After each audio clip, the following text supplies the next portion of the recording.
Welcome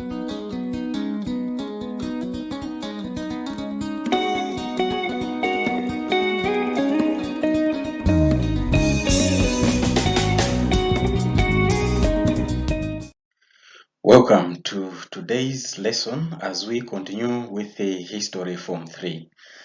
Remember, we are still looking at the first major topic, and this is the 19th and 20th century immigrants into Central Africa.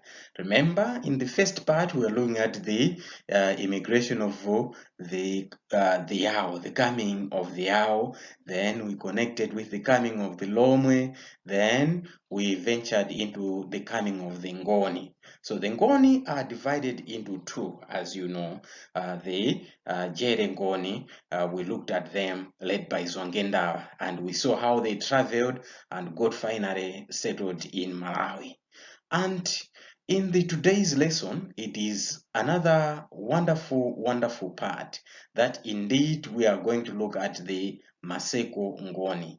Now on the Maseko Ngoni, we are going to see how they traveled. We are going to see the succession disputes as well. Remember, the Ngoni as well, led by Zwangendawa, there was also succession disputes at Mafupo there in Tanzania, where they disintegrated into about 5 groups. But here now, we are also going to look at the succession disputes among the Maseko Ngoni, what happened among the Ngoni. So it is another wonderful part. So let us be together in this wonderful part as we look at the immigration of the Maseko Ngoni into Malawi or Central Africa. So let us be together. So let us look at the Maseko Ngoni. Having looked at the Jere Ngoni, now let's look at the Maseko Ngoni. Remember, the Maseko Ngoni also migrated to Malawi or Central Africa. So after their defeat by Zwide, the Ngwane escaped to Swaziland. Remember, we talked of the Ngwane led by Sobhuza. So in Swaziland, the Ngwane Maseko and his group united with the Nsene of Ngaba. The Nsene of Ngaba. And in 1832, Ngaba was defeated by Soshangane. So that was what happened there in Swaziland. After the incident, and his group split into the original functions of the Nsene as well as the Maseko. So you have to see what happened there for the Maseko Ngoni to now be found on their own. So we are saying that in Swaziland, the Maseko Ngoni and his group, they united with the Nsene of Ngaba. So in 1832, Ngaba was defeated by Soshangane. So after that, then the Ngaba were split into the original functions of the Nsene, that is the the Ngaba and the Maseko. So Ngaba took the Nsene into Zimbabwe, where himself, that is the leader, and most of the people were killed in a fight against the Kololo of Sebetwane in around 1840s. So that's what happened there. So let's look at the migration of the Maseko Ngoni. So after 1832 or defeat, Ngwane Maseko led his group northwards into Zimbabwe. So they crossed Zambezi River a bit later than the Jere Ngoni. So after the Jere Ngoni had crossed the river Zambezi, remember we said that they crossed in 1835. So soon afterwards, Ngwane Maseko died and was succeeded by Magadlela. Magadlela was the one who succeeded Ngwane Maseko. Now, following his death, leadership went to Ngwane's son, that was Mputa. So after Magadlela died, then Mputa Ngwane's son, who was called Mputa. Then he took over the leadership of the Maseko Ngoni. So this group then migrated and they went into Mozambique, where they briefly settled at Domwe Hills. So Domwe Hills in Mozambique, that's where they settled. So Domwe is just to the southern part of Dedza, but it is in Mozambique. Then why did they choose Domwe? This area of Domwe, it had enough and good grazing land. So remember, we are talking of the Ngoni here. They are the pastoralist. They keep a lot of cattle. So with that, then Domwe it was found to be a good place for grazing. And also, in addition to that, the local Nyanja, they could easily be dominated as they were militarily weak. The Nyanja were not militaristic as the Ngoni were. Therefore, they easily dominated those people they found at Doma. And not only that, the area was good, or was a good raiding ground, since the local people they kept huge heads of livestock. So it was a good raiding ground. Remember, the Ngoni, their wealth was measured by the number of livestock they had. So with that, in the area of Domwe, those people, the original people, they were keeping a lot of cattle. Hence, the Ngoni, they found it interesting to say, all right, this place is profitable. We are going to grab a lot of cattle from the indigenous people here. So while they were there, they learned that Zwangendawa's group was coming towards their direction. Hence, to avoid that conflict with the Jere, then the Maseko Ngoni, they abandoned the area in 1837. By that time, Sosola's headquarters was at Mayere Anyangu in Ulongwe.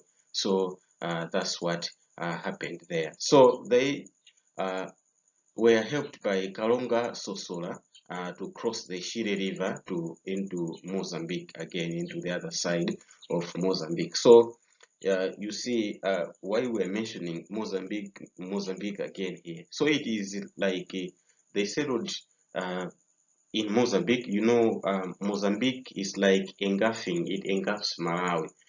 So they were to the western side at first. That is why we are saying they were to the southern part of Dedza. Then from there, they heard that the Jerengoni were coming to their direction. Then they moved from there, entered the Maravi area, that is Malawi now. So from there, they did not want to settle there because it was already the occupied area of the Maravi. That's why we're mentioning Kalonga Sosola here.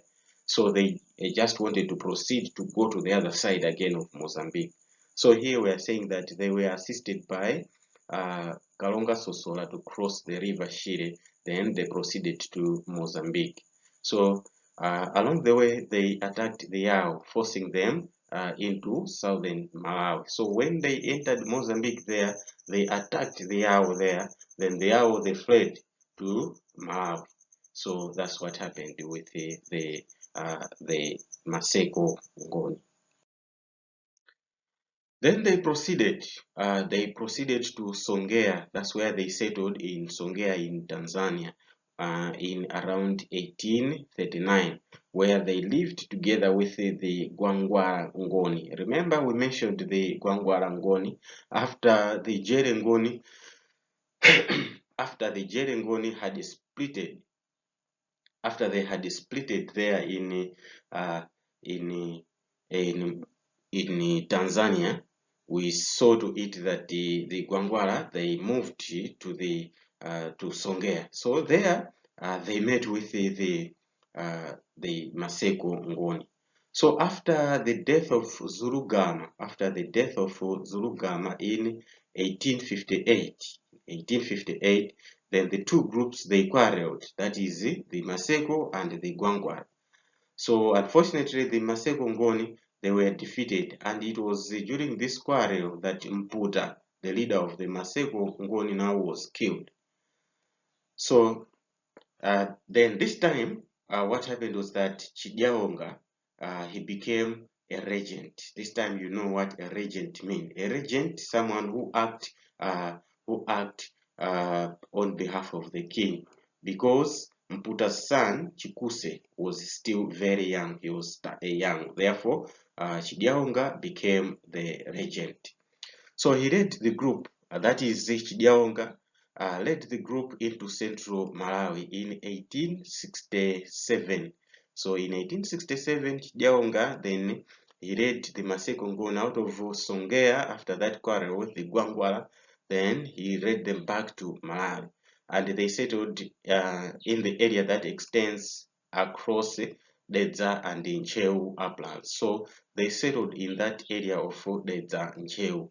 So here, the Ngoni, when they settled in the Zancheu, what happened was that they frequently attacked the Yao. They raided the Yao chiefs for cattle, and they dominated the Nyanja people in the same area. So when they settled there, they found it to say, all right, this is a raiding ground for cattle. So they attacked the Yao, as well as they dominated the Nyanja.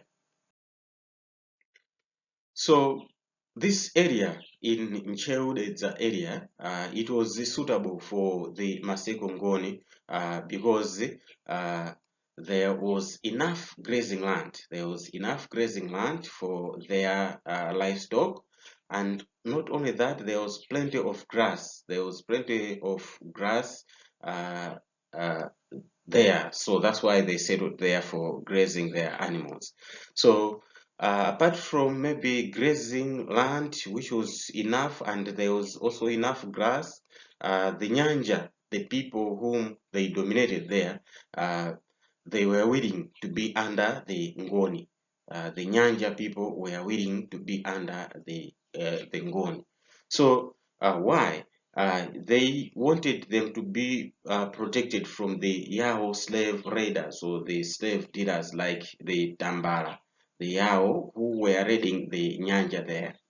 And also the Nyanja, they were militarily weak, and hence they were easily dominated by the Ngoni. So you have to spot out those three reasons why the Ngoni, the Maseko Ngoni, found the Ncheudedza area to be suitable for them. Number one, we are saying that it was good or suitable for grazing land, for grazing their livestock. Number two, we are saying that these people, they were welcomed by the Nyanja for protection against the Yao.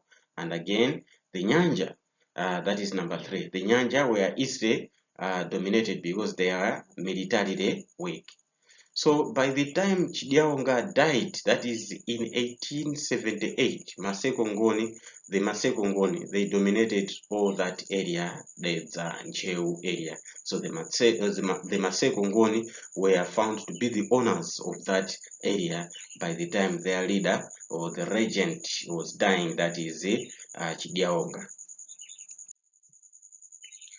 Now there was also succession crisis, just as it was with the Jere Ngoni.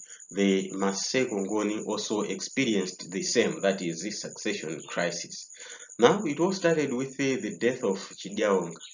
After the death of Chidiaonga, the son of Mputa, remember we mentioned of Chikuse, was very young when Chidiaonga was becoming the regent. So after the death of Chidiaonga, what happened was that Chikuse succeeded him. But what happened was that Chifisi was liked by other people. So some people wanted Chifisi, the son of Chidiaonga, to succeed his father. Therefore, the Maseko themselves, the Maseko Ngoni, were divided. They were divided because some, they preferred to say, all right, Chidiaonga was really a good leader. Therefore, his son must be given the position. And others, they say, no, this is the Maseko Ngoni. And I remember the owner, Maseko, when he died, he was supposed to be his son. And you remember what happened? His son succeeded him after that regent also took over Magadlela.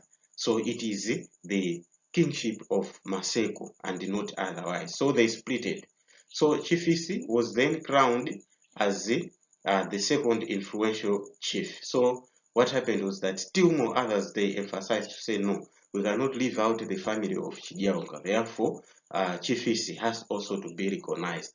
Then Chifisi was given also the position of an influential chief. So after their death, of the death of Chifisi as well as Chikuse in 1891, then Gomani succeeded his father Chikuse. So Gomani was succeeded, Chikuse was succeeded by Gomani. Then on the other hand, Chifisi was succeeded by his son Kachindamoto. So that is what happened in 1891. So Gomani, that is the legitimate leader now, and uh,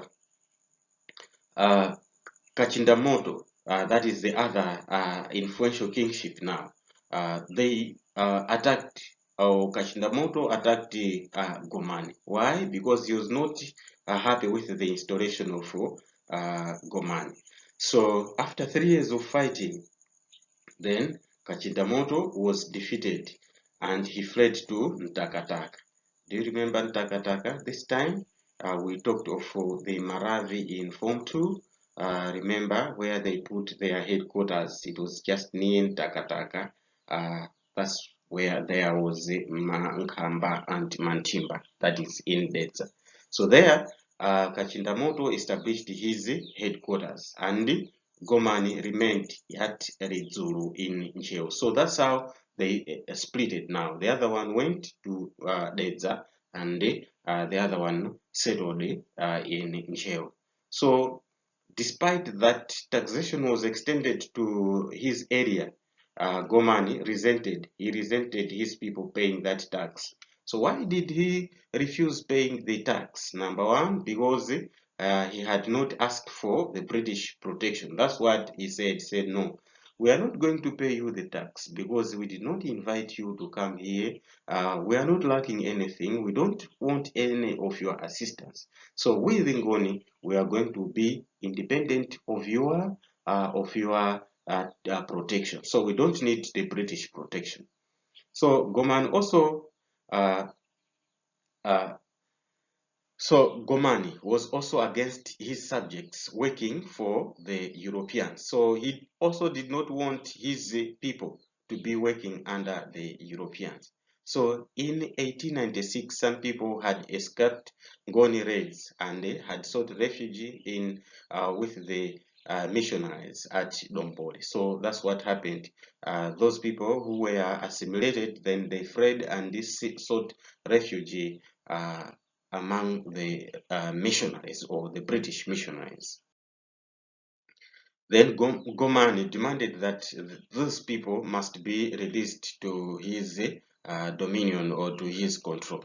So the missionaries refused that demand, and some 27 surrounding villages, they were razed down. They were razed down because he was furious, that is Goman. So what happened or what followed was that the Goman was arrested and later on he was shot dead on 27th October 1896. So that is Gomani. He was shot dead. That is Goman now number 1. Remember, today now we have Sit Gomani also number 5. So with that, we are talking here of Gomani number 1. Thereafter, effective British rule was extended over the Maseko Ngoni. So that's what happened in the succession crisis over the Maseko Ngoni. So here, let's look at the social-political organization of the Ngoni. So, social-political organization of the Ngoni. So, mind you, when you talk of the Ngoni here in Malawi, we talk of the Jere Ngoni and the Maseko Ngoni. So, the Ngoni, they had a centralized administration, and they had the paramount, who was the the supreme authority of everything. So they had the central, they followed the centralized system of administration, and the paramount was there as the central political authority, and he had both judicial and military powers. So the Ngoni supreme or paramount chief had military powers as well as judicial powers. So he was referred to as Inkosi Yamakosi, Inkosi Yamakosi, or King of Kings. So up to now we hear Inkosi Yamakosi Gomani, Inkosi Yamakosi Mberwa. So that one is the paramount, the very topmost chief. And you have to know that he himself, among the Ngoni, he has the judicial powers and the military powers. That was their organization. So he alone was entitled to the loyal salute. So the loyal salute was the Vaete, Vaete. So we hear Vaete. That one, it is the royal salute to the paramount chief alone. So his power was unquestionable. So the power of the paramount chief was unquestionable and above the law. So in other words, his word itself, it was the law. When he says, get out from here, he means that one, and that one is the law. You just have to follow the orders. So he was assisted by a council of Indunas. So Indunas were there to assist him at the royal court.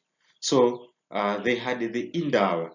The Indala formed an important institution. So this one, it was the assembly. So remember, when we talk of the Indala, it's the assembly of chiefs, Indunas, as well as the nobles and the village headmen. So it was like a council or a Sanhedrin, a parliament of those chiefs, Indunas, as well as uh, the nobles or the village headmen. So Indaba made up laws and discussed military matters and settled some of the cases. So that was the function of the Indaba. So take note of those things, the function of the Indaba as well. So below the Inkosi Yamakosi were the Makosi. So Makosi, or the district chiefs, these ones, they administered the territories on behalf of the Inkosi Yamakosi. So they all came from the Jere clan. So if we talk of the example of the Jere Ngoni, when we talk of the Makosi, they always come from that clan, the clan of the Jere. So Makosi were followed by Makosana, or the ward chiefs, So these ones, they were in charge of several villages, and they were more like group village headmen. So today we talk of the group village headmen. Those ones were the Makosana. So those ones, they were under Makosi. So you have to take note of that. There was the paramount chief on top, Inkosi Yamakosi, and followed by the Makosi, then Makosana, then we have those ones, the group village headman, we are saying the Makosana. So after the Makosana or the white chiefs, they were the Vamulumuzana, and these ones, they were the nobles who were the clan leaders. So those ones were the clan leaders, Vamulumuzana. So they were not drawn from the Jere clan. So they were the assimilated tribes, such as the Nsenga, the Shona, the Soto, and the Swazi. Those ones, they were also recognized, the clan leaders of the assimilated people. So they were given that titles, Vamulumuzana, or the nobles. So their main function was to assist in the organization of military actions or military activities. So in case of the Jere Ngoni, that is the northern Ngoni, they included the people like Chiputula, there was Chiputula Khane, and Ngonamo Makamo, and also Campingo Siwande. These ones were some of the nobles or the Vamulumuzana who were the clan heads of the assimilated people. They were not the pure Jere, they were not the Jere themselves. And from Wamulumuzana, they were Amakhanda. So you have to see to it. Amulumuzana were followed by the Amakhanda, or the village headmen. So these ones, they stood at the very bottom of the political hierarchy, and they were the ones who dealt directly with the local people. So Amakhanda, they were the village headmen. So the Ngoni themselves, they practiced the patrilineal system of inheritance, whereby property and titles, they were passed on to the sons through the father's lineage. So remember in Form 2, we talked of the Malawi, who were practicing matrilineal, whereby inheritance and title were passed to the female side, that is to the sister's side. But here, inheritance was passed to the sons through the father's lineage. Then, socially, the Ngoni society was divided into two classes. There were the Ngoni, original Nguni. You know now what we mean by this Nguni. They were called the Zansi. So the original ones, they were called the Zansi or the Zanzi. They were fewer in number than those captured people. So always the originals were very few than the assimilated people. So after traveling a lot of distances or thousands of kilometers, they assimilated various groups into their grouping, into their tribe. So all the assimilated people, all those who were assimilated, they belonged to the Abafo class. So you have to see here the hierarchy or the social classes. There were the Zanzi, then there were the Abafo, all those the assimilated people. So the class consisted of the tribes of the groups such as the Nsenga, we have mentioned them, the Tonga, the Tumbuka, and many others. So the class of the Abafo, the ones that were assimilated, they were those. And also the Ngoni, they created the military state where they settled because of their warlike nature. They were the military group, so they created the military states. And the Ngoni country was divided into territories or divisions. So each division had its own district army, which was called Jaduna. Jaduna. So, unlike the Ndebere, the Ngoni, they never created military barracks. So, the Ngoni, they had no military barracks, but soldiers were only summoned when there was need. So, those soldiers were living in their homes, and every man was a soldier. So, they were not living in barracks, just as the Ndebere did. So, the military groups were referred to the Impi. So the Impis were the military group. So that Impi or the army was graded according to the age group. So the army itself was also graded according to the army or the age groups. So they practiced the age regimental system. So by that grouping the army into their ages, it meant that they were following what we call the regimental system. So all boys aged 21 and below, they were called Libandla or Majaha. So they were the Majaha. So the terms basically, it refers to the grown-up boys. So, Madoda or men, they formed the central of the military. They formed the central of that military. So remember we looked at the Ngoni, how they migrated. We started with their migration and the routes they followed. But what were the major reasons for their migrations? Number one, defeat of Zwide forced the Ngoni to migrate northwards. So after Zwide's defeat, you remember what happened.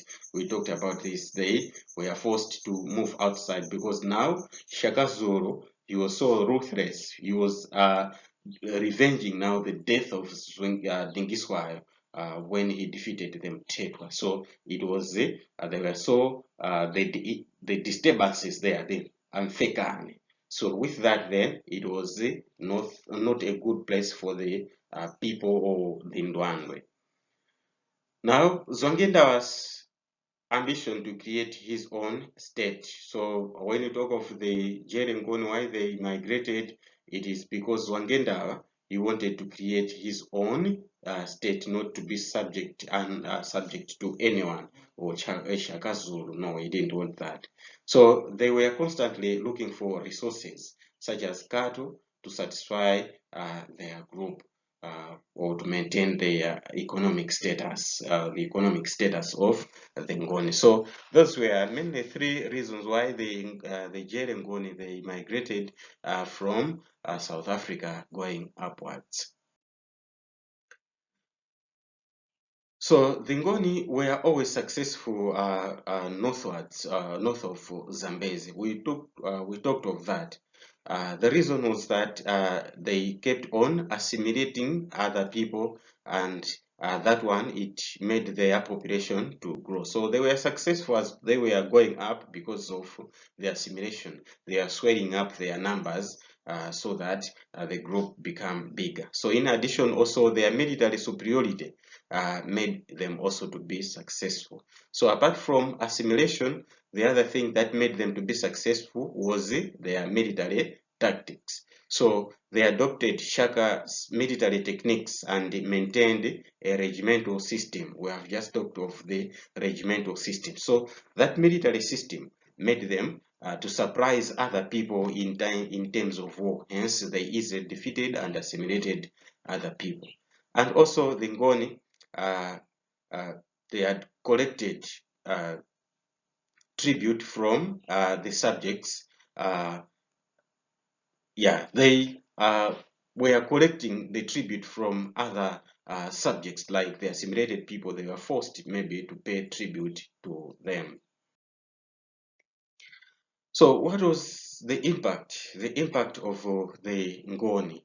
The impact of the Ngoni. So this is another thing that we have to be so attentive or to check on it. Impact. So we are looking at two. So we look at the positive as well as the negative. So on the positive, we look at governance, the issue of governance. So these ones, the Ngoni, they introduced centralized administration and the inheritance system into the societies they occupied. Remember, we just said that they are following the centralized political administration and the inheritance system of the patrilineal. Remember, the Tumbuka, for example, they were at first following the matrilineal, but the coming of the Ngoni, they also changed into patrilineal. So originally, the inheritance of the Tumbuka, it was on the mother's side. They were following the matrilineal. So they adopted the system they copied from the Ngoni. So another impact was the judicial system. So the Ngoni introduced the sound judicial system where cases were held. So they introduced the judicial system. So the courts provided a system of appeal. So there was that appeal. If someone is not is brought, maybe sued before the Makanda, then they were if according to the judgment is not satisfied with that, then he was free to go and sue at the higher court. So they introduced that one. So the conquered societies later adopted this system of courts. So that's what happened to later times when the assimilated people also copied on the same. So it had an impact still on the people. And also protection. The Ngoni protected the societies from slave trade. So the Ngoni themselves, they did not participate in slave trade in their society. So why was it so? Because their economy largely depended on the raids for cattle, food, and captives. So they were not selling people because they knew that each and every time they were targeting the raids to people to say, all right, we're going to get food, we're going to get the cattle from them. So the Ngoni, they measured their wealth in terms of possession of cattle, wives, as well as the children. The other impact that the Ngoni had on the local people was that of the expansion of agriculture. The Ngoni facilitated the expansion of agriculture, especially in Mpezen, the Mpezen Ngoni, in the northern Ngoni. So they used captives to do agriculture or agricultural work apart from hunting and paying the tribute to the king. So the assimilated people, they were not just there maybe left to conquer others only, no, but they were used to farming. That is, they were used for farming. That is, for them, each and every year they were supposed to pay tribute to the king. Hence, how could they do that? They were forced to be farmers. They were farming. Hence, they expanded the agriculture. And another impact was on culture. So the assimilated people, those who were adopted into the Ngoni groups, they also copied the aspects of culture, such as the dances. So the conquered people imitated the Ngoni lifestyle. So those the Shwere Ntrovu and the many others, you see them today, they are just like the Ngoni because they adopted everything of the Ngoni culture. And also united people against the colonial rule. So that was another impact of the Ngoni. They united the people against the colonial rule. For example, Gomani 1. Remember, we just talked of Gomani number 1. And the northern Ngoni. Those ones, they protested against the taxation, labor, and the lack of markets. So they were always protesting against the British colonial rule. On the other hand, they were challenging them to say, no, we don't need even your protection here. We are free here. We can protect ourselves. Nothing can intimidate us. So they were there to fight or to stand against the colonial rule. However, the Ngoni also had the negative impact on the local people. Number one is the destruction. The raids they pursued, that is the Ngoni, during their migration into Central Africa, that one caused a lot of destruction to villages and loss of lives because when they were raiding others, maybe for food, maybe for cattle, they were not just negotiating with them to say we need cattle. Sometimes they were just coming by force, killing all men and getting or grabbing the food or grabbing the cattle. So they caused destruction as they were migrating. And displacement of people. They also caused the displacement of people. As they migrated, the Ngoni, they captured people from various tribes. Remember, we talked of the tribes that were captured by the Ngoni as they migrated. So some of them include the Swazi, the Nsenga, the Shona, the Karanga. So these are just some of them that were displaced. They defeated them and they captured them. They said, oh, you'll be among us, you'll be moving with us wherever we go. So the people were displaced. So these captives, they were incorporated into their society and moved with them into different destinations. Now, to this far, we have looked at the Maseko Ngoni. However, we have also concluded how the Ngoni traveled because we have looked at the socio-political organization of the Ngoni, whereby it was a combination of both the Zwangenda as well as the Maseko Ngoni. We have looked at even the impact of the Ngoni on the indigenous people as well as in the areas where they settled. So it has been really another good encounter to know about the Ngoni, how they found themselves to be in Malawi. So I hope we have taken a number of issues, a number of aspects, which now we know how the Ngoni found themselves to be part of Malawians today. But next time, we are going to proceed by looking at the Ndebele. Remember, the topic that we are looking at is the 19th and 20th centuries immigrants into Central Africa. By Central Africa, remember in history, we talk of Zambia, Malawi, and Zimbabwe. So we'll be talking about the Ndebele, how the Ndebele found themselves to be in Central Africa. Remember, we don't have the Ndebele in Malawi, but they are found in Zimbabwe today. How did they found themselves to be a part of the Zimbabweans today? So it will be also another good part that we're going to look at. So until next time, thank you so much. Simutaya nthawi yanu kufunafuna maphunziro muzakhala wotumidwa moyo wanu wonse. Ngati simuphunzira anthu azingokutumani ajala kalime ajala kuchwe manyazi ajala katende yanti ndipo anthu ophunzira wandi wotuma so kwambiri. Ndiye ngati simuphunzira skulu akuyikirani apa mukhala otumidwa.